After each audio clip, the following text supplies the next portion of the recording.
Não há dúvida nenhuma de que, no caso do Brasil, o destino eram as duas principais facções, que as senhoras e os senhores conhecem.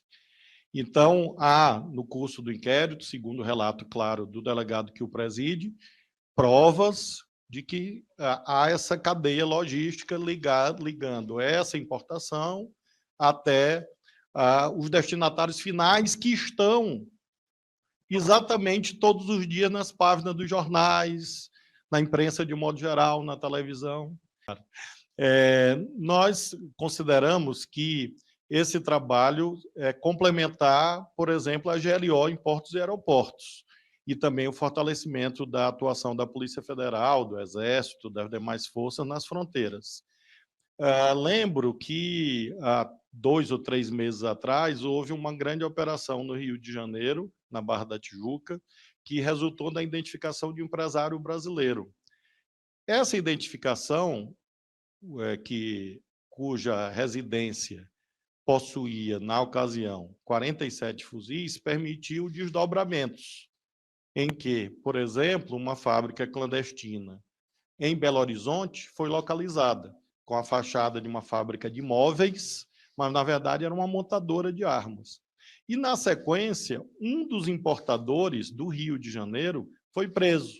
Ele importava componentes da Polônia e montava essas armas no Brasil. Por que eu ilustro com esse caso? Porque há convicção, tanto da nossa equipe brasileira quanto da equipe paraguaia, que esse é um início. É um início porque nós estamos tratando, como o senhor ministro Halil frisou, de um novo paradigma da cooperação Brasil-Paraguai.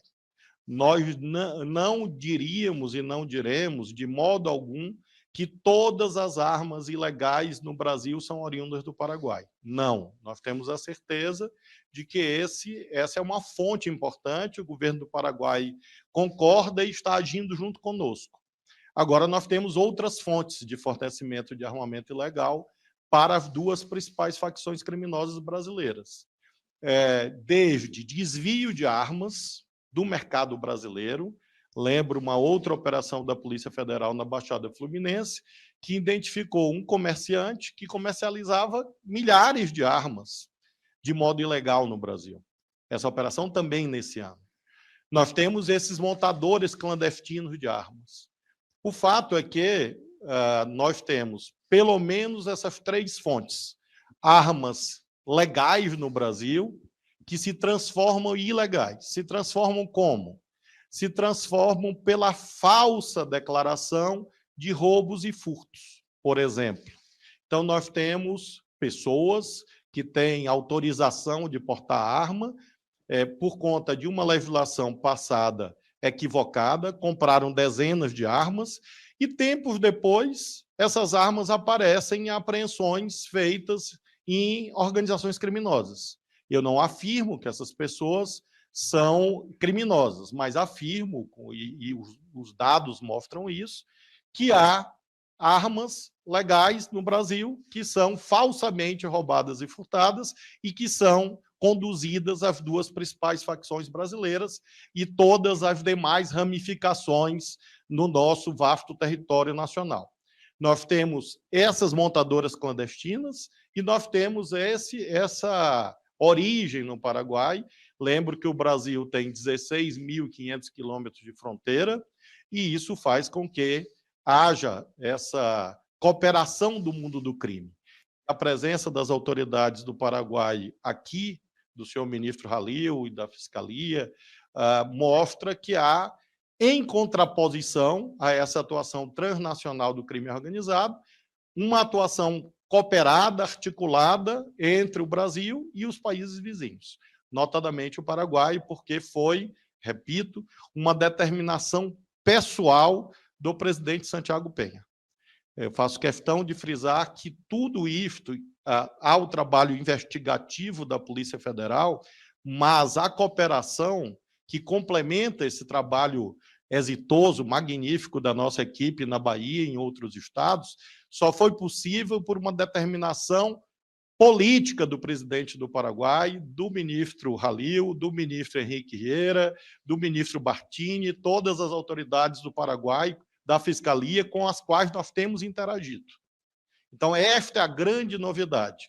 Há uma determinação das autoridades paraguaias, hoje, a partir do presidente da República, a partir da relação entre o presidente Santiago Penha e o presidente Lula, de que tráfico internacional de armas é uma prioridade para a segurança pública no Paraguai e no Brasil.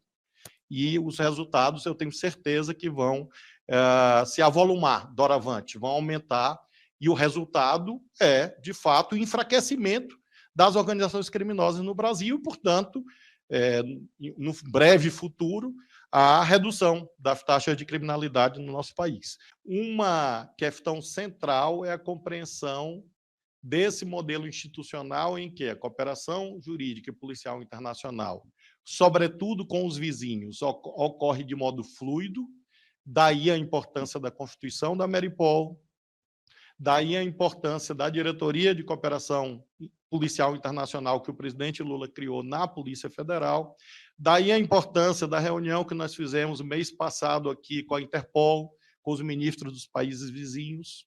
Esse é um vetor estratégico que fica provado mais uma vez. E o outro vetor é essa atuação interinstitucional, no caso brasileiro, entre Polícia Federal, Receita Federal, COAF, Banco Central e Forças Armadas. Esse arranjo institucional, envolvendo, claro, também os estados, é decisivo, doravante. E esse resultado de hoje mostra o quão isso é eficiente. Pensem que esse resultado, as imagens que nós temos, trabalho investigativo profissional, substitui com muito êxito dezenas de operações que eram feitas com tiros e que resultam, às vezes, nas famosas, no caso brasileiro, balas perdidas. Aqui não houve o disparo de um único tiro. E, portanto, não houve uma única bala perdida colhendo uma criança, colhendo um idoso, colhendo uma mulher, um trabalhador.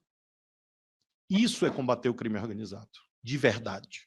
E é isso, portanto, que nós estamos saudando e, mais uma vez, agradecendo a gentileza, inclusive, do deslocamento até aqui das autoridades paraguaias, porque é muito importante, como mensagem para esse país irmão e para os brasileiros, essa união plena que existe hoje, por sobre, inclusive, questões ideológicas ou políticas, que às vezes são mencionadas.